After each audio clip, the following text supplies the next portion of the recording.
అందరికీ వందనాలు. చక్కగా దేవుని వాక్యాన్ని విందాం. ఈ సమయంలో చక్కగా అందరూ బాగున్నారా? అందరూ చక్కగా మరి దేవుని సన్నిధిలో సంతోషంగానే ఉన్నారా? ఈ వాక్యాన్ని వింటున్న వారందరికీ కూడా మరొకసారి ప్రభు పేరిట అందరికీ వందనాలండి. 2వ దినవృత్తాంతాలు రాసినటువంటి గ్రంథం 26వ అధ్యాయము.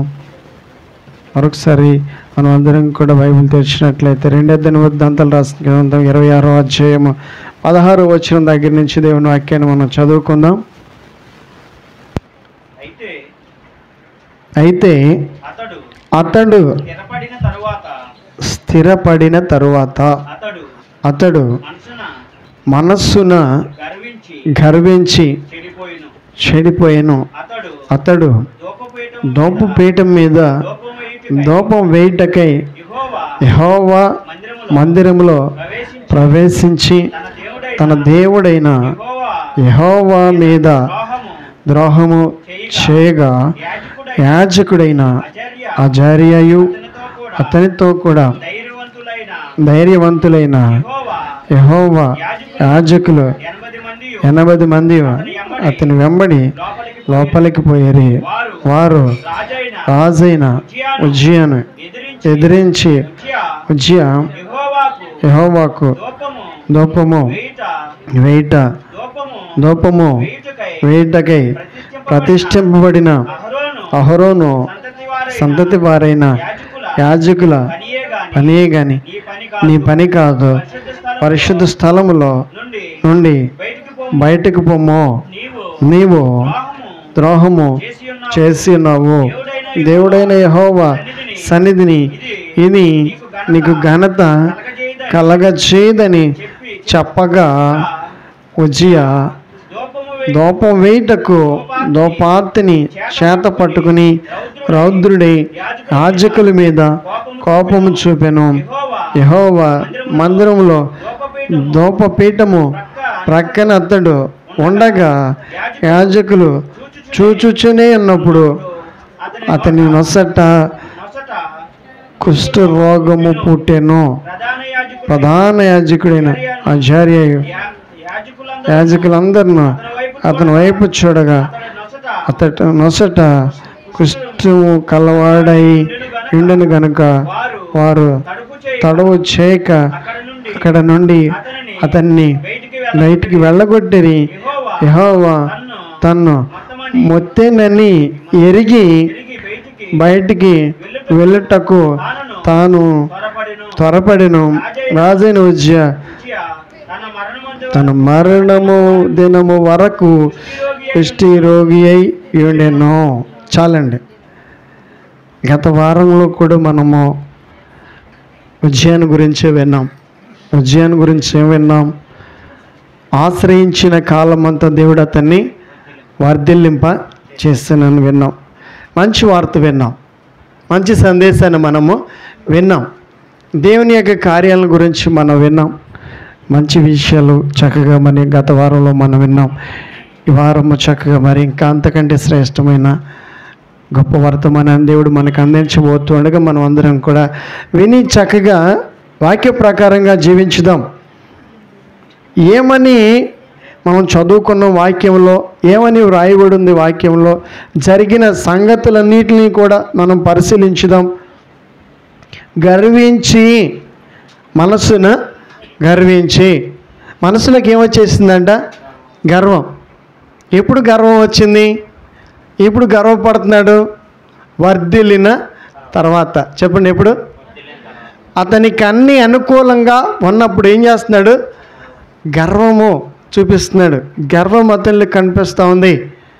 నా అంతటి వాడు లేడు, నన్ను ఎదిరించేవాడు లేడు, ఎవరు కూడా నాతో ఎవరు కూడా పోటీ పడేవాళ్ళు లేరు అని ఒక గర్వం అతనిలోనికి వచ్చిన తర్వాత అతడు చేస్తున్న పనులను కూడా పరిశీలిస్తే పనులు మారిపోయినాయి, పద్ధతులు మారిపోయినాయి, ప్రవర్తన మారిపోయింది. అతడు జీవిత విధానం అంతా కూడా మార్పు కనబడుతూ ఉంది. ఆ మార్పు విధానాల వల్ల అతడు ఏం అనుభవిస్తున్నాడో కూడా చదివేశాం మనం అందరం కూడా. నేను చెప్పకముందే మీరందరూ ఊహించుకుంటారు ఏమని అతని జీవితంలో మరి దేవుడు ఆజ్ఞాపించాడు. ఏం ఆజ్ఞాపించాడు? రోగము ఆజ్ఞాపించాడు. ఏం ఆజ్ఞాపించాడు? ఆశీర్వదించిన దేవుడే రోగానికి అనుమతి ఇచ్చాడు. ఇది రావాల్సి వచ్చింది అని అంటారా? ఈ రోగం ఎందుకు వచ్చింది? ఈ రోగానికి గల కారణం ఏంటి? ఈ విధంగా అతనికి అనుమతించాల్సిన అవసరం ఎందుకు వచ్చింది?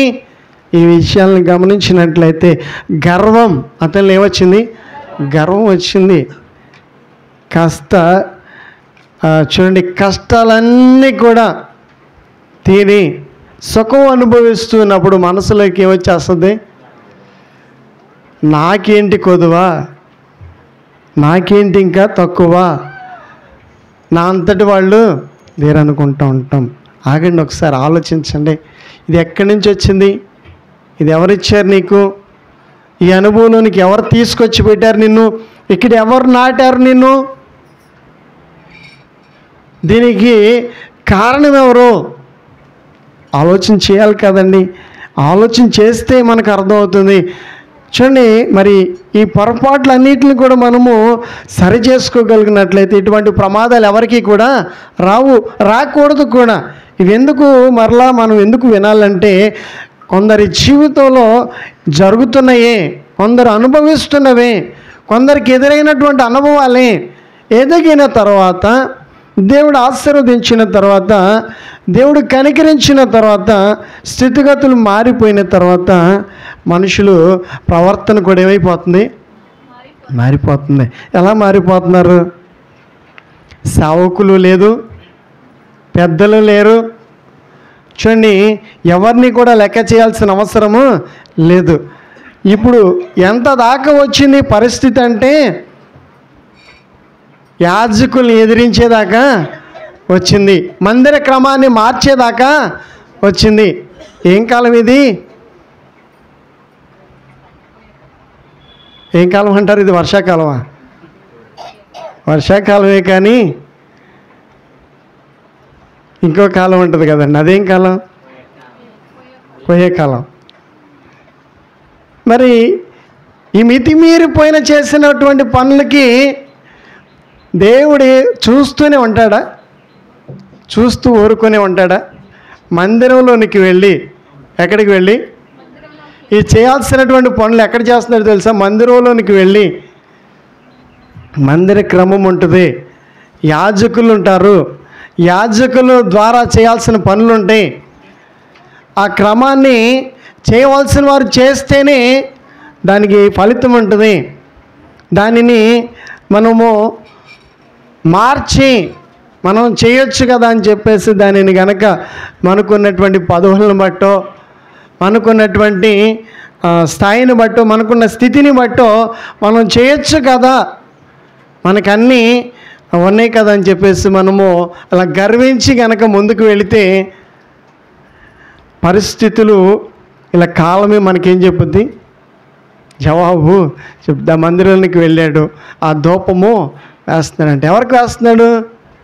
దేవునికి ధూపం ఎవరు వేయాలి? యాజకులు వేయాలి. దానికి నియమించబడిన వాళ్ళు ఉన్నారు. నియమించబడిన వారి ద్వారా చేయాల్సినటువంటి పనులను నియమించిన వారే చేయాలి. ఆ అర్హత ఉన్న వాళ్ళే చేయాలి. అర్హత లేకుండా వెళ్ళి దానిని చూడండి, మరి ఇలా ఇష్టం వచ్చినట్లుగా చేయడం కుదరదు. ఆ రోజు ఉజ్జియా చేసిన పాపం ఏంటి? వ్యభిచారం చేశాడా? దొంగతనం చేశాడా? ఏమైనా ఇంకా లోబీ పనులు చేశాడా? కాని మాటలు మాట్లాడా? వెర్రి చూపులు ఏమైనా చూశాడా? ఇంకా వేరే రకాలైనటువంటి అతనిలో ప్రవర్తనలో మార్పులేవి కాదు. కానీ ఇదిగో మందిరంలోనికి వెళ్ళి యాజకులకు బదులుగా ఏం చేస్తున్నాడు? ఆయన ధూపము వేస్తున్నాడు. అది పాపం. ఆయన చేసిన పాపం ఏంటి? ఆయన చేసిన తప్పు? సేవ చేయవలసిన వాళ్ళని సేవ చేయనియాలి. వాళ్ళని ఏం చేయకూడదు? అడ్డుకునే ప్రయత్నము చేయకూడదు. ఎందుకు ఆ పని వాళ్ళకి దేవుడు అప్పగించాడు, వాళ్ళే చేయాలి, అంతే. ఇంకా దానిని మనం ధనవంతులు అయ్యాం కదా, మనకు పదవులు ఉన్నాయి కదా, మనం గొప్పవాళ్ళం అయ్యాం కదా అంటే అది నీ పని కాదు. అది నువ్వు చేస్తే దేవుడు ఒప్పుకోడు. అక్కడ శిక్ష ఎందుకు వచ్చింది? అక్కడ రోగం ఎందుకు వచ్చింది? అది రావాల్సి వచ్చిందా? ఎందుకు ఉన్నట్టుగా అతని స్థితి రోగముతో అనుభవించాల్సిన పరిస్థితులు వచ్చినాయి? రోగం ఎందుకు అతని మీద పడింది? సేవకులు చేయాల్సింది ఉజ్జియా చేయడానికి సిద్ధపడుతున్నాడండి. ఎవరు చేయాలి? సేవకులు చేయాలి. కొన్నిసార్లు గర్వించి మనం కూడా చేసే పనులన్నీ కూడా చాలా వింత వింతగా ఉంటాయి. కొన్నిసార్లు మనం ప్రవర్తించే ప్రవర్తన అంతా కూడా చాలా నష్టాన్ని కలిగించేది. ఇలా నష్టపోతా మరి జీవితంలో మనము పొందుకోవాల్సిన వాటికి అంతకంతకు దూరం అయిపోతూ ఉంటాం. ఎప్పుడు దూరం అవుతామో తెలుసా? గర్వం మనలోనికి వచ్చాక. ఎప్పుడు మనకు ఆశీర్వాదము చూడండి మరి దూరం అవుతుందో తెలుసా? మనలోనికి గర్వం వచ్చిన తర్వాత ఏమి రాకూడదు మనిషిలోనికి? కుదురుగా ప్రవర్తించాలి. మన ప్రవర్తన అంతా కూడా ఎలా ఉండాలి? కుదురుగా ప్రవర్తిస్తే, మర్యాదగా ప్రవర్తిస్తే, మంచిగా జీవిస్తే దేవుడు కనికరించి దేవుడు మనకి కావాల్సినటువంటి వాటన్నిటిని కూడా దయచేస్తాడు. దేవుడు మరలా మనల్ని భూమి మీద హెచ్చిస్తాడు. దేవుడు మన కుటుంబాలకు కావాల్సిన క్షేమాన్ని మరలా ఇస్తాడండి. అలా కాకుండా వాటన్నిటికి వ్యతిరేకంగా మరి ఈ విధంగా ఉజ్జియా చేస్తున్నటువంటి పనులన్నిటిని బట్టి అతనికి వచ్చిన ఫలితాన్ని మనం చదువుకున్నాం. అది అప్పటి వరకు ఉందో రాగం? అది ఎప్పటిదాకా అతడు భరించాడు? ఈ విషయాలు వినగలిగితే ఇక ఎవ్వరూ కూడా దేవుని విషయంలో, సేవ విషయంలో సాహసము చేసే సాహసాలు చేయకూడదు. సాహసం చేస్తూ ఉంటారు కదా, ఏం చేయాలని? దేవుడు అనుమతించకుండా ఏ పనిని చేయటం కుదరదు. మరణము వరకు అనుభవించాల్సి వచ్చింది. ఎప్పటి వరకు? అయ్యో, ఆ పరిస్థితులే రాకుండా ఉండాలి. ఆ స్థితి ఎవరికి కూడా రాకూడదు. ఎందుకంటే భూమి మీద మనల్ని ఎవరు చూస్తారు? ఏదైనా వచ్చి పడితే, ఏదైనా భరించాల్సి వస్తే, ఏదైనా ఓటితనం వస్తే మనల్ని భరించే వాళ్ళు ఉంటారా? ఇష్టపడతారా? మోస్తారా? అది కుదరదండి. ఎవరి భారం వాళ్ళు మోయటమే కష్టం. కనుక ఒకరిని భరించడం అంతకంటే కష్టం. కనుక ఇప్పుడు రాజు పరిస్థితి ఎలాగొచ్చిందో తెలుసా? రాజు స్థితి ఎలాగొచ్చిందో తెలుసా? రాజు గతి ఏమైపోయిందో తెలుసా? వింటూ ఉంటే, చదువుతూ ఉంటే, అయ్యో ప్రభువా ఎందుకు ఇలా చేశాడు? ఇలా చేయకుండా ఉంటే బాగుండేది. పూర్వపు స్థితి చాలా మంచిది. పూర్వం అతడు చాలా ఉన్నతమైన స్థానంలో ఉన్నాడు. ఉన్నతమైన అనుభవాలు అనుభవిస్తూ ఉన్నాడు. అలా ఉండాల్సినటువంటి వాడు, అనుభవించాల్సిన వాడు ఒక్కసారిగా కుప్పకూలిపోయి హీన స్థితులకు వెళ్ళిపోయి, పరిస్థితులు అంతకంతకు దిగజారిపోయి, బలహీనుడిగా మారిపోయి, హీనమైన స్థితిలో, లేవలేని పరిస్థితుల్లో ఎవరో వచ్చి సహాయం చేసే పరిస్థితిలోనికి వచ్చేసాడండి. గత వారం మనం విన్నాం. ఏం చేస్తున్నాడు అతడు? వర్ధిల్లుతున్నాడు. చెప్పండి, ఏం చేస్తున్నాడు? ఆ వ్యక్తే, ఆయన జీవితమే, ఆయన జీవితంలో జరిగినవే మనం వింటూ ఉంటే అయ్యో అలా జరగకూడదు, అలా ఎవ్వరికి కూడా గతి రాకూడదు. ఏ గతి వచ్చింది? డబ్బు ఉందా? ఉంది. ఆస్తి ఉందా? ఉంది. పదవి ఉందా? ఏలుబడి చేయడానికి ఏమీ లేదు. ఆరోగ్యం చెప్పండి, ఏమీ లేదు. అన్నీ ఉన్నాయి, అనుభవించడానికి ఏమీ లేవు. ఎవరికి రాకూడదండి ఈ గతి, ఎవరికి కూడా రాకూడదు. ఎందుకని? గర్వం. ఎందుకు వచ్చింది?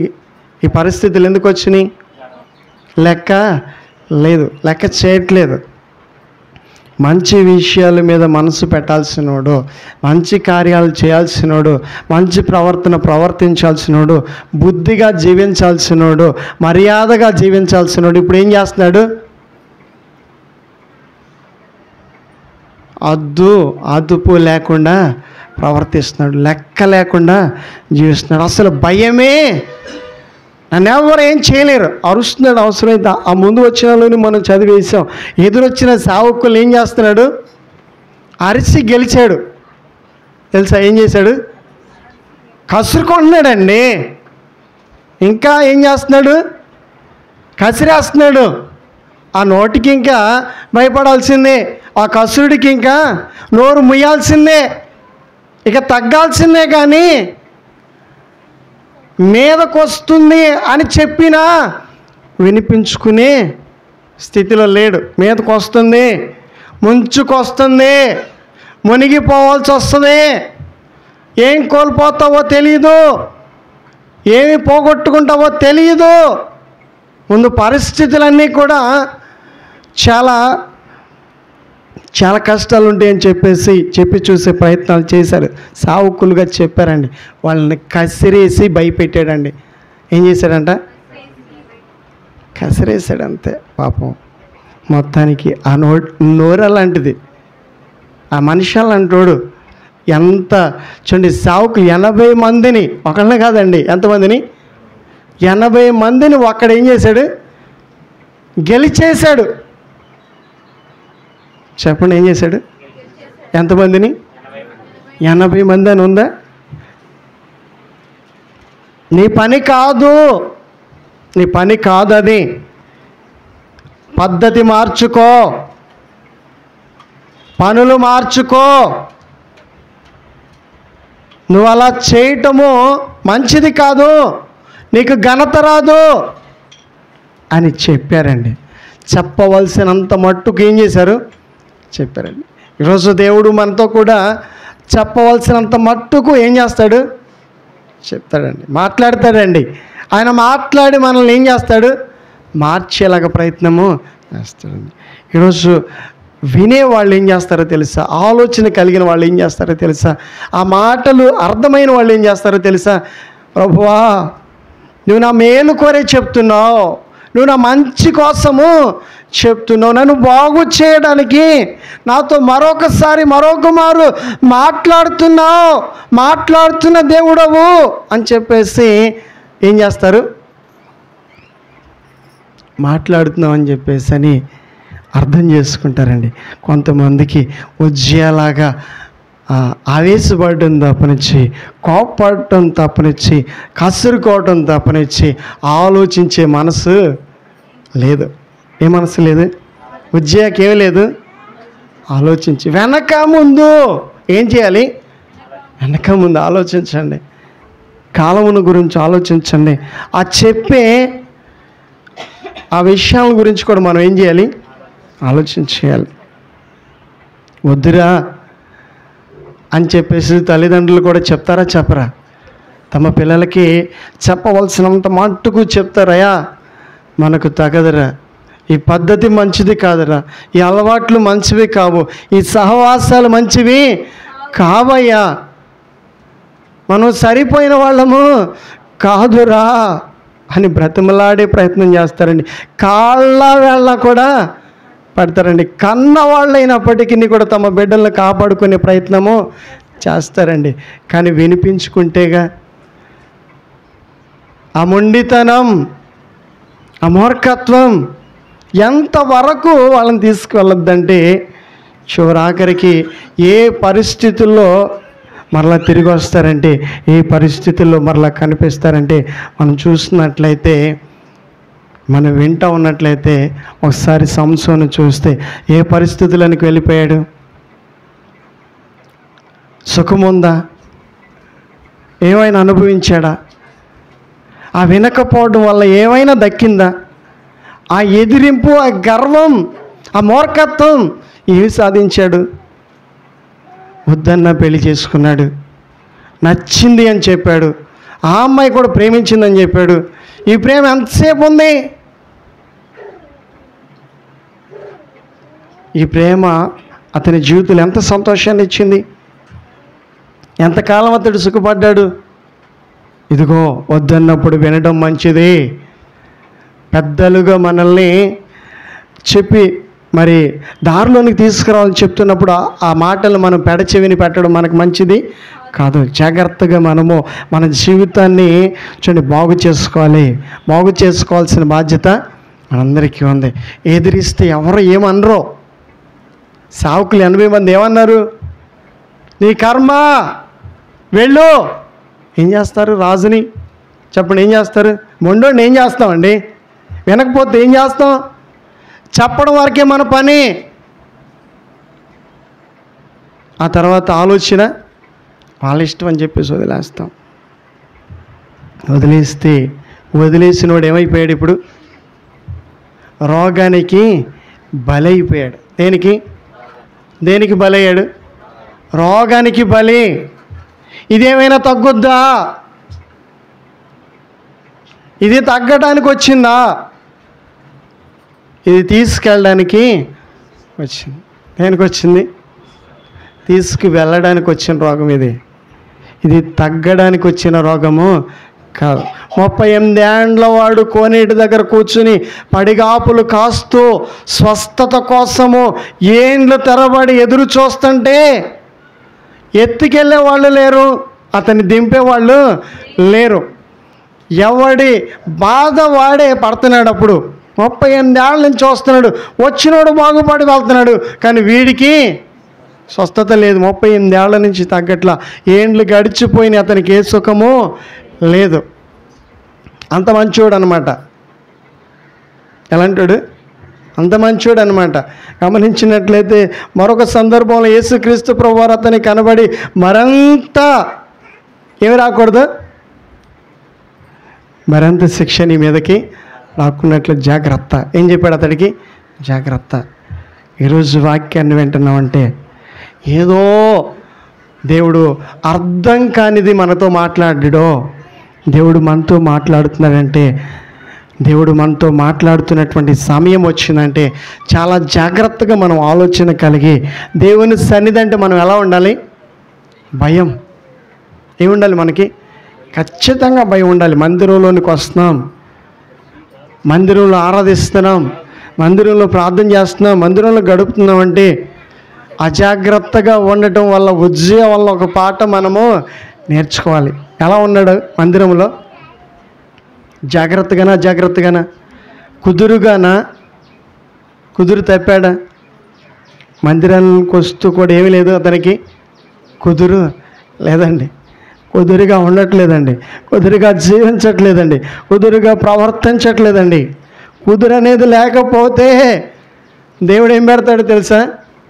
కుదరని రోగాన్ని కూడా. చదవండి ఆ మాట ఒకసారి. కీర్తనలు రాసినటువంటి గ్రంథం 41వ అధ్యాయం.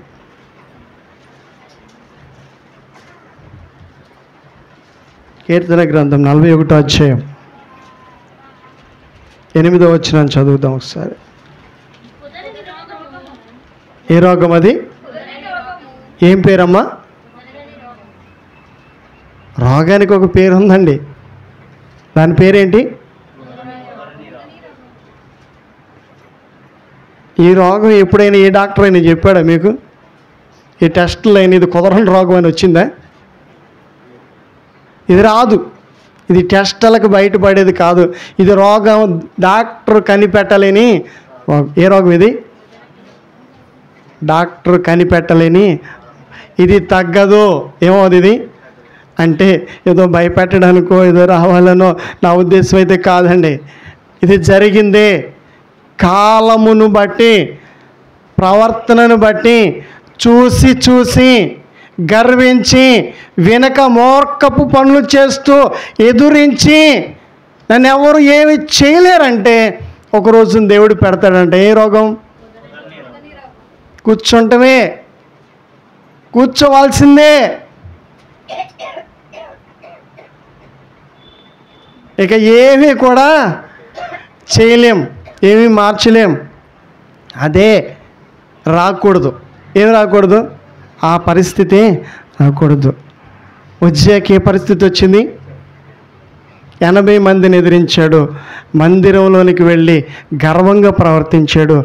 ఇప్పుడు కూర్చునే పరిస్థితి, లేవలేని పరిస్థితి, కదలలేని పరిస్థితి, పలకరించే వాళ్ళు లేరు, పట్టించుకునేవాళ్ళు, దగ్గరకు వచ్చేవాళ్ళు, కౌగిలించుకునే వాళ్ళు ఉన్నారా? డబ్బు ఉన్నప్పుడు, రాజు అయినప్పుడు, అన్నీ ఉన్నప్పుడు అందరూ చుట్టూ ఏం చేస్తున్నారు? సేవలు చేస్తున్నారు. మంచినీళ్ళు ఇవ్వనా? భోజనం పెట్టనా? బైక్ తీసుకెళ్తావా? ఏం కావాలి? నీకు డబ్బులు కావాలా? అందరు అడిగేవాళ్ళే, అందరు ఇచ్చేవాళ్ళే. పడిపోతే, బాగోకపోతే, లేవలేకపోతే పట్టించుకునే వాళ్ళు ఎవరు? దేవుడే విడిచిపెట్టాడు. చెప్పండి చివరికి ఎవరు ఎవరు విడిచిపెట్టేశారు? ఇంకే మనుషులు వస్తారు చెప్పండి? ఇంకెవరు సేవ చేయడానికి వస్తారు? కనుక ఆ పరిస్థితులు రాకూడదు, ఆ పరిస్థితులు అనుభవించకూడదు, అటువంటి పరిస్థితులు కూడా వెళ్ళకూడదని మరి దేవుడు మరొకసారి మనతో మాట్లాడుతూ, మీరందరూ కూడా వింటా ఉన్నప్పుడు అనుభవాలు, ఆలోచనలు వచ్చేస్తూ ఉంటే, ఓహో ఇది కొత్త రోగమా? ఏ రోగం? ఏ రోగం ఇది? అన్నిటికి మందులు ఉంటాయి కానీ దీనికి ఏమీ లేవు. దీనికి మందులు పనిచేయవు. ఎంత ఖర్చు పెట్టినా ఉపయోగము ఉండదు. కనుక ఇవన్నీ కూడా చాలా జాగ్రత్తగా, భయపెట్టడానికి కాదండి. మరొకసారి చెప్తున్నా, భయపడకండి.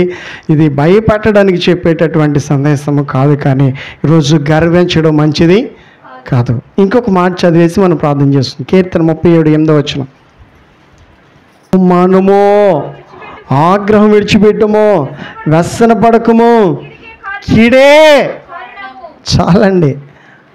వచ్చాక ఏమొచ్చేసింది? ఇప్పుడు కీడు ఏమనుభవిస్తున్నాడు?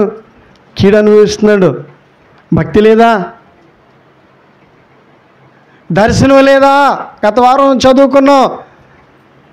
ఏముందంట ఆయనకి? చదువుండి ఒకసారి. ప్రత్యక్షత ఏముందంట? దేవుని ప్రత్యక్షత విషయము ఏ అనుభవం కలిగినాడు? ప్రత్యక్షత అనుభవం.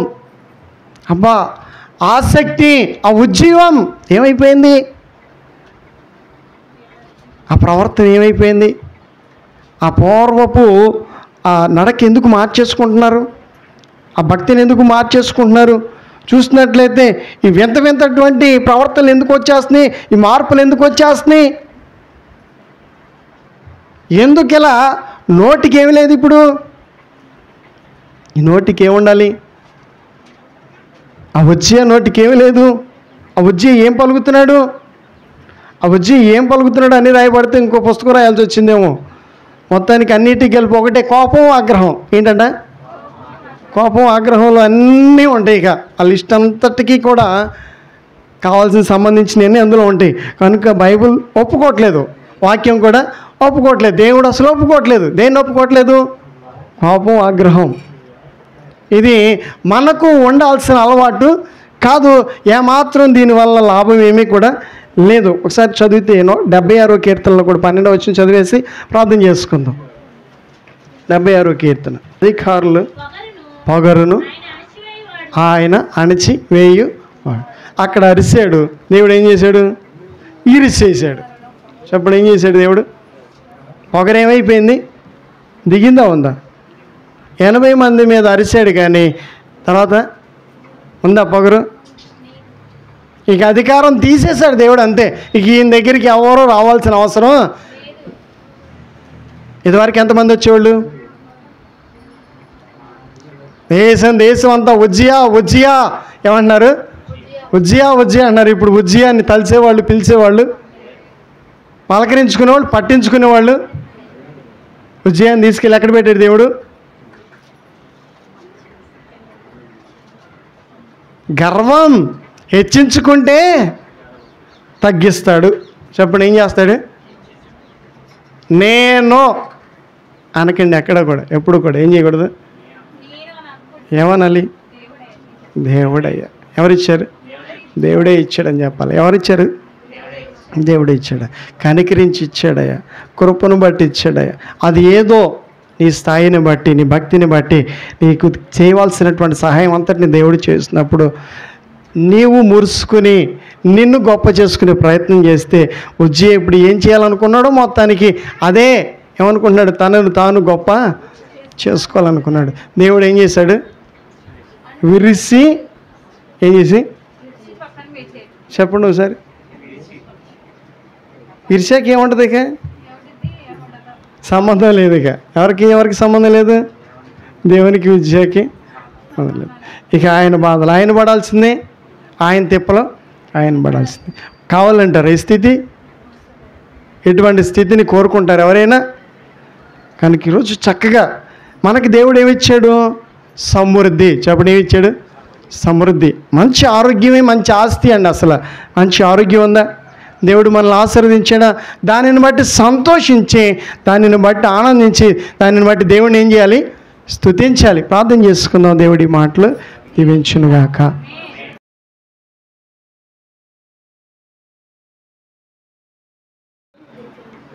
పరిశుద్ధుడా మీకు వందనాలయ్యా, గొప్ప దేవుడా మీకు వందనాలు. రాజును గురించి, రాజైన ఉజ్జియాను గురించి గొప్ప వర్తమానాన్ని మీరు మాకు నేర్పించారు. పరిశుద్ధుడు మా అందరిలో కూడా గర్వము తీసివేయండి, కోపము తీసివేయండి, ఎదిరించి మోర్కించి చేసే అలవాట్లను అయా మాలోంచి తీసివేయండి. తగ్గింపు మాకు దయచేయండి. అతడు ఆశ్రయించినట్లుగా మేము ఆశ్రయించాలి ఈరోజు. అయా ఆసక్తి మాలో దయచేయండి, ఆ ఉద్యమం దయచేయండి, ఆ ఉత్సాహం దయచేయండి, ఆ ఆరాధన అనుభవాలని మేము ఆశీర్వాదాన్ని చూచినట్లుగా దయచేయమని, ఎదిరించి కోల్పోయిన ఉజ్జియాల వలె ఎవ్వరూ కూడా కోల్పోయే పరిస్థితిలోనికి వెళ్ళకూడదు. నేను ఈరోజు ప్రతి ఒక్కరూ కూడా వాక్యానుసారంగా నీకు లోబడి ప్రవర్తించి ఆశీర్వాదాన్ని, క్షేమాన్ని చూచినట్లుగా నీ గొప్ప కార్యాలు జరిగించమని యేసు నామములో ప్రార్థిస్తున్నాను తండ్రి. ఆమేన్.